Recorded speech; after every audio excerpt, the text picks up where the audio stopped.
I'm Lindsay Templeton. I live in Washington, D.C. I spent about 10 years working in education, both in the classroom, and then I moved into education policy and also worked on opening new schools around the District of Columbia. And that is where I really started getting plugged into politics and seeing the impact that elections and who we're voting for and the measures on our ballots have on everybody in the city and in the country.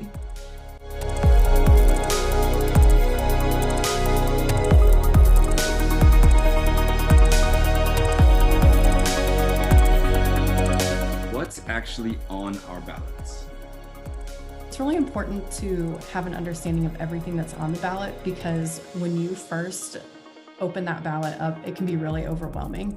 I know the first time I went to vote, I thought I was just voting for president. And as I got my ballot, it was a full 2 pages front and back long, and I was not at all prepared for that.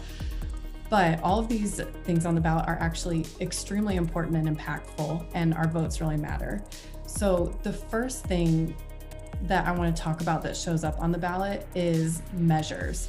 So measures are legislation that is going to be accepted or rejected by voters. Like, this is like democracy in action. As a DC voter, last time I voted, we voted on legalizing marijuana and voting for tax incentives, voting for tax breaks, all kinds of things like that that impact the entire community, your local economy, your statewide economy. There's a really high visibility measure that a lot of us heard about, which was when Florida voted to reinstate voting rights for felons. Even though this overwhelming majority of Florida voted to reinstate voting rights for felons, their Republican Congress passed additional legislation to make it more complicated for felons to vote. So it essentially almost nulled the vote that the Florida voters had. So it's so important to be voting for candidates who are also matching the ideals that you're voting for in your measures, to make sure that your vote on these measures has an impact and can pass through and be effective for everyone.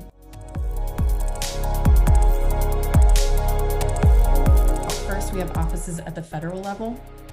There's Congress, which these are senators, and then the House of Representatives. This office is important because these are the people who make bills, and they pass bills, and they make bills into laws.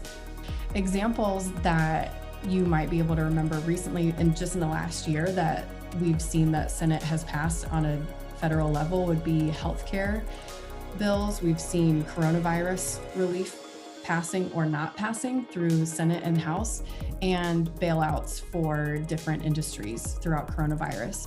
So definitely look at your own senator and your own representatives' voting history over the last year and see what you agreed on and what you didn't agree on with how they voted.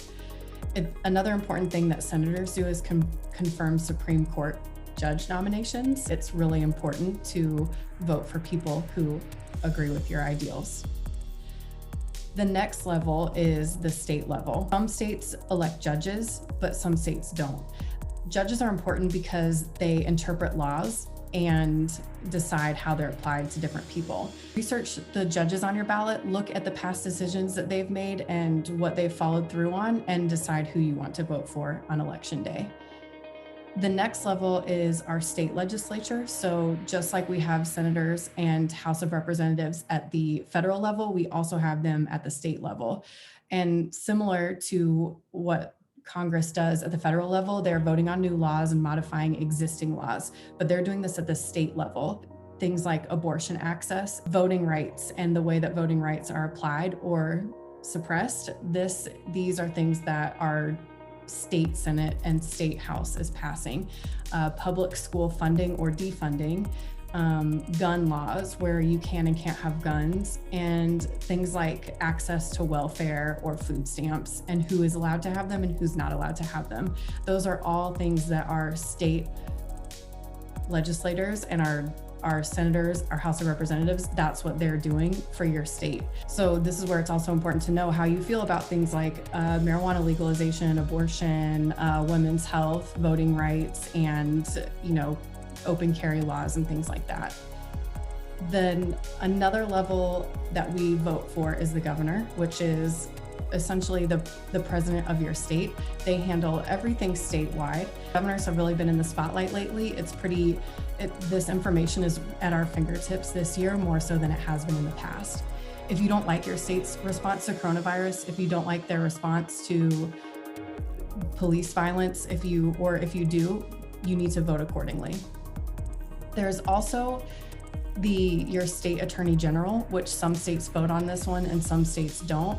This office is essentially the lawyer of the people. So when they're passing bills, they're representing what you and what your city and the people in your state want passed.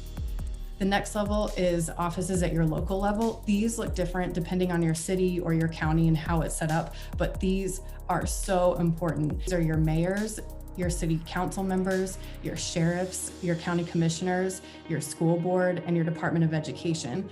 All these people are making big decisions that impact everything about your day-to-day life in your city. How do you preview a sample of your ballot? Okay, so checking your ballot ahead of time is really important. Like I said earlier, the first time I voted, I thought I was only voting for president and was not prepared for a full 2 pages of things to vote on. So I want to show you how we can access your ballot ahead of time, or at least see what's on there. I'm going to use a generic address, and we're going to look at what is on this ballot in Georgia. So as you saw, I just typed in my address and went and hit enter. And right here, I can find all kinds of things. I can research my ballot. I can find out how to vote. But today we're gonna research the ballot. So all I do is click on this box right here. And over here on the left sidebar, it has all the different things that are gonna show up on my ballot. So I have my federal candidates, I have state candidates, I have local candidates, and then I have my measures. So what I'm going to do is start with federal candidates. This is pretty straightforward. We know we've got President of the United States, and then when I click on that, these 3 show up. Let's look at US senators. You can see here are the 3 people running for Senate in the US senators for Georgia. I'm going to click on John right here. He's someone that has been making pretty big news lately, a young person running for Senate.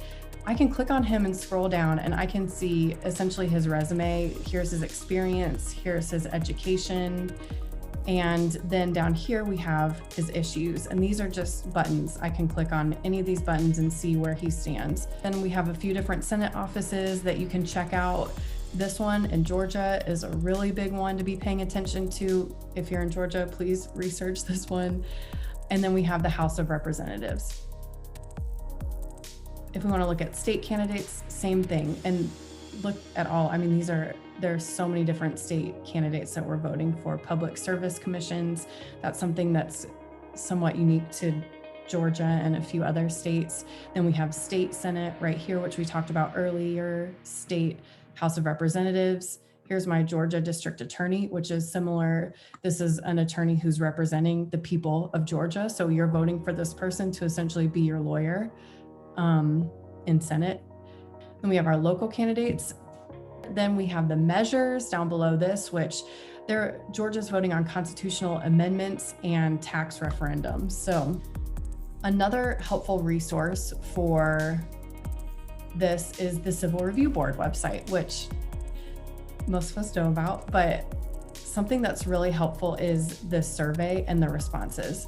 So when you go to this website, all you need to do is select a candidate who you want to see. So let's say I'm a Florida voter and I want to see what this state Senate candidate has to say.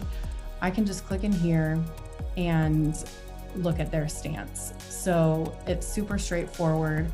The different acts, do they strongly approve, how they feel about all of these things. You can read some quotes from them, super helpful. So if the information isn't on the Ballot Ready website, I would check here next. And I would also check here as a supplemental resource to make sure that you have as much information as possible going into the election. There are also a lot of different websites that aggregate this information. So advocacy groups in the community, if you're passionate about education, find education advocacy groups in your community. They probably have listings on their website of candidates and where they stand on the different education issues and what voting for them will mean for education in your community. This November 3rd, what will you be voting for? I'm voting for hope and stronger communities, better communities, healthy communities, and equal access to resources. I'm voting for the people in my family who need access to different things and have been denied access to things because of either medical conditions or race or gender or different things like that. So that's the main thing I'm voting for.